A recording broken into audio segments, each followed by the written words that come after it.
Welcome to our deep dive today. We're going to be tackling a topic that's always kind of fascinated me, the symbolism of the sword suit in the Tarot's Minor Arcana. But more than that, how those swords cards actually connect to each other and to the other suits. Yeah, you could almost say we're going to be exploring a hidden network of meaning. Exactly. And to guide us on this journey, we're going to be looking at a classic text, A.E. Waite's The Pictorial Key to the Tarot. A text that's been inspiring tarot readers since 1910. You know, when I look at the swords cards, especially compared to the other suits, there's something that always strikes me as, well, different. I think it's the way they communicate. It's subtler, less direct. You look at the Nine of Swords, for example. You see someone clearly distressed, surrounded by 9 swords. But the connection between the image and the name isn't as obvious as, let's say, the Three of Cups. You're right. With the Three of Cups, you immediately get it. It's a celebration, pure and simple. But the swords, they require a bit more digging. It's like there's this deeper layer of symbolism we need to unlock. And that's where Waite's book really comes in handy. He offers some incredible clues, starting with associating the swords with the element of air. Air. Okay, now that's interesting. How does air relate to swords? It seems like a bit of a stretch. Well, think about the qualities of air. It's invisible, just like thoughts. It can be gentle like a breeze or powerful like a storm. Ah, I see where you're going with this. So the swords represent that invisible world of thoughts and ideas. Exactly, our mental landscape. And just like air, it can be unpredictable. We have those calm, clear days, but then we have those days where it's just mental chaos. The swords are all about the challenges of navigating that mental terrain, using our intellect and reason to make sense of it all. It makes you realize how different the swords are from the other suits. It's like they're each representing a different facet of ourselves. That's a really insightful way to put it. You have the wands, pure fire and passion, the cups, filled with emotions and connections, and the pentacles, grounded in the material world. And then you have the swords, piercing, sharp. They force us to confront our thoughts, our beliefs. No escaping them. Like holding a mirror up to the mind, forcing us to see ourselves more clearly, whether we like it or not. You know, one thing I've always wondered about Waite's book is that he goes into so much detail about the major arcana, but not so much about the numbered cards in the minor arcana. It's like he just gives us these divinatory meanings and leaves it at that. Why do you think that is? That's a question I've pondered myself. I think it's possible he's inviting us to really engage our own intuition with these cards. He gives us those building blocks, the element of air, the theme of intellect and challenge. But he leaves space for us to connect the dots, to make those personal connections. So it's like he's encouraging us to become active participants in the interpretation, not just passive readers. Exactly. And let's be honest, the imagery in those numbered cards is so rich and evocative. It's like he's giving us a starting point, a springboard for our own explorations into these mental landscapes. I love that. Okay, so maybe not as much detail about the numbered cards. But with the court cards, Waite gives us a bit more to work with, wouldn't you say? And one thing that always jumps out at me about the Swords court cards, especially when you compare them to the other suits, is how visually different they are. They definitely have a different vibe, that's for sure. It's like they all have this, serious energy about them, even a bit brooding, and their expressions, they're not exactly warm and fuzzy. Well, I think that intensity reflects the types of challenges they represent. Challenges that demand difficult decisions, overcoming obstacles. It's about using your mind to navigate those complex situations, and sometimes that's not going to be a walk in the park. The cards definitely reflect that. Makes sense. Take the Knight of Swords, for instance. He's supposed to embody action and courage, right? But there's this underlying tension in his energy, like something else is going on. Yeah, and Waite actually makes a fascinating comparison. He links the Knight of Swords to the legendary Galahad. Yes. Remember him, the knight of pure heart, who is always decisive, ready for action. But with the Knight of Swords, it's like that action, that energy is turned inwards. It's almost like he's battling his own thoughts and doubts. So it's less about charging into external battles and more about those internal struggles, about overcoming mental hurdles. Precisely. It's about using that sharp intellect, that discerning mind, to cut through all the mental fog and confusion to make that clear, decisive move. Now, I'm curious, for you listening, do any of those Swords court cards resonate with you? Do you see yourself in any of them? Maybe the intensity of the queen, the strategic mind of the king, or that relentless pursuit of the knight? It's a great question to consider. Because those court cards can really offer insight into how we approach intellectual challenges and decision-making. Maybe even represent different aspects of our own minds. Absolutely. The queen might be that sharp wit, the king, that ability to analyze and strategize. The knight, our relentless pursuit of knowledge and truth. I like that. All right, now I'm really eager to dive into the numbered cards and see what kind of journey they take us on. Would you say there's a way to view those cards as stages in a mental process, like a map of the different states of mind we experience? Oh, absolutely. And I think this is where Waite's genius really shines through. Oh, I'm all ears. Tell me more. What kind of journey are we talking about? Well, if you think about it, the numbered cards in the suit of swords, they really do take us on a journey through the ups and downs, of the mental realm. Like, we start with that clarity, those new beginnings of the Ace of Swords, but then we quickly move into, those challenges depicted in the Five of Swords, where those figures are clashing, retreating. Oh, I could definitely relate to that feeling of retreating when things get mentally tough. It's like wanting to just avoid those difficult conversations or decisions. Exactly. But the journey doesn't end there. As we move through the suit, we encounter cards like the Nine of Swords, the one, where the figure is just weighed down by worry, despair. That card always gets to me. It's like it just perfectly captures that feeling of mental anguish, that overwhelm. It is a powerful image, and it's a reminder that this journey through the swords, it's not always going to be easy. There are those moments of darkness, of feeling lost in your own thoughts. But then, we have cards like the Six of Swords, where figures are being guided across the water, moving toward a calmer shore. Ah, yes.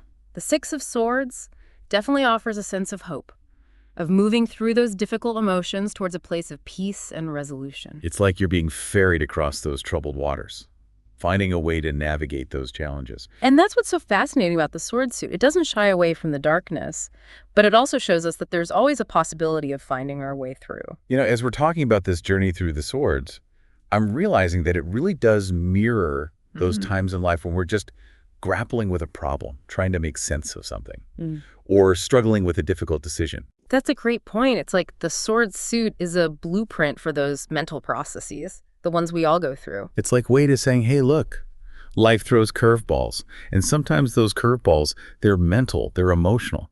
But here's a guide for navigating them. And that's where I think the connections between the swords and those other suits become so important. Okay, I was hoping we'd get back to that. So we've talked about how the other suits represent different aspects of ourselves. How do they actually come into play in this journey through the swords? Well, let's take the wands, for example. They're all about passion, drive, creative energy. When we're facing a mental challenge, that fire of the wands, it can be what fuels our determination to find a solution. So it's like the wands give us that energy, that push to keep going even when things get tough in the mental realm. Exactly. And then on the flip side, that clear thinking of the swords, it can help us direct that wand's energy in a more focused way. So we're not just, burning ourselves out. Ah, so it's finding that balance between passion and reason. Precisely. And then, of course, we have the cups, our vessels of emotion.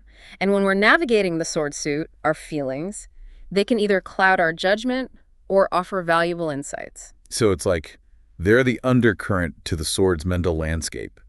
We need to be aware of those emotions, but not let them completely sweep us away. Yes.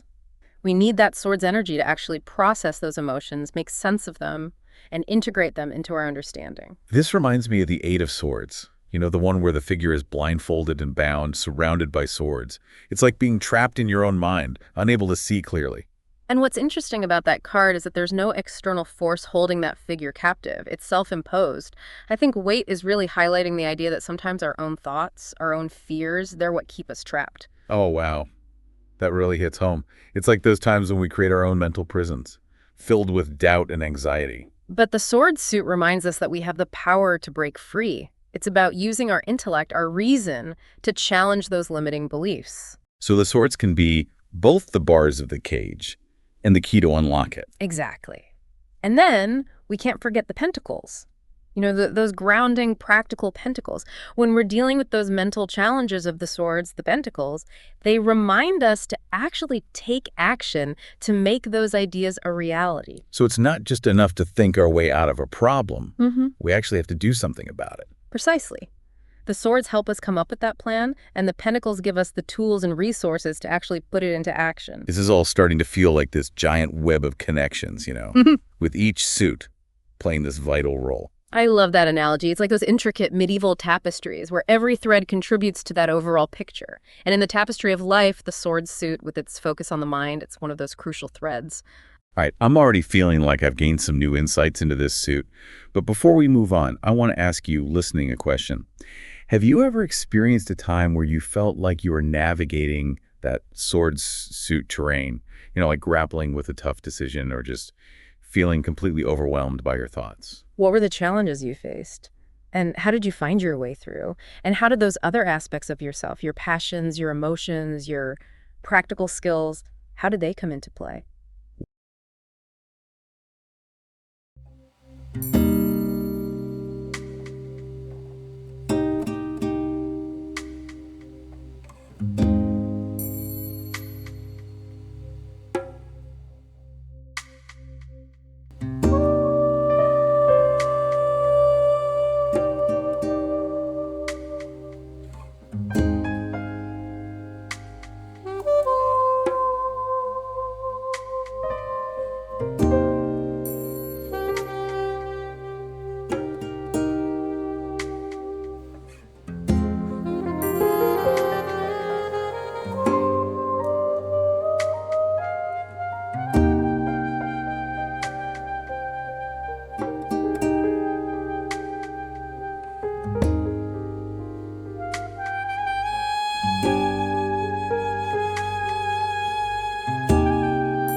Welcome back to our deep dive into the suit of swords.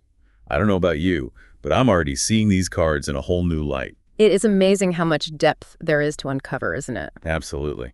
We've talked about how the swords represent the element of air, the world of the mind, and how they kind of take us on this journey through the ups and downs of, our thoughts and beliefs. And how those other suits, those wands, cups, and pentacles, they all influence how we navigate those mental landscapes. It's funny.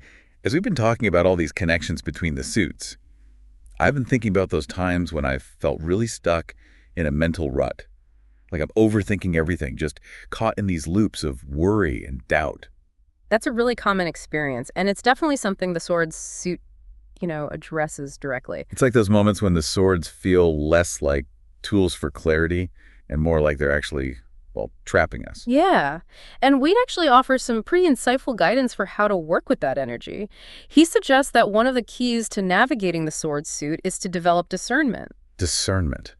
What does that even mean in the context of, the swords? Well, I think of it as using your intellect to really distinguish between what's helpful and what's harmful, what's true and what's false.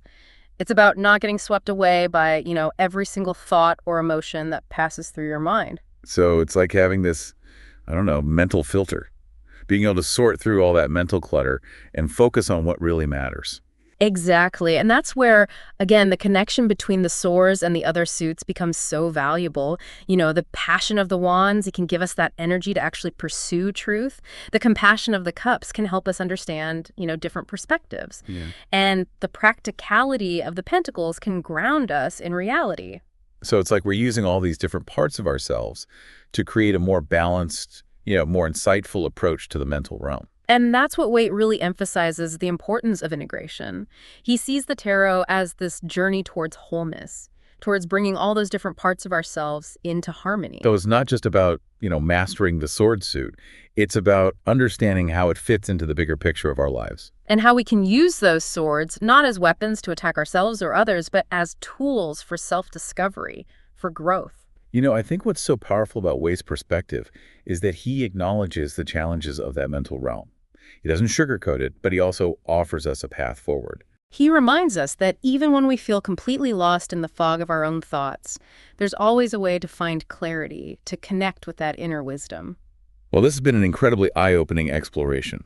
I'm walking away with such a deeper understanding of the sword suit and how it can help us navigate, the complexities of our own minds. And I hope you, our listener, are feeling that same sense of discovery. Maybe you've gained some new insights into your own mental processes, or just a renewed appreciation for, the power of the mind. And if there's one thing I hope you take away from this deep dive, it's this. The sword suit, it's not about being perfect. It's not about having all the answers. It's about embracing the journey, the ups, the downs, the moments of clarity, the moments of confusion. It's about using our intellect, our reason, our discernment to create a more meaningful, more fulfilling life. So keep exploring, keep questioning, keep those mental swords sharp. And remember, even in the midst of those mental battles, there's always that potential for growth and transformation. Thanks for joining us on this deep dive into the suit of swords. Until next time, keep diving deep into those fascinating depths of knowledge and self-discovery.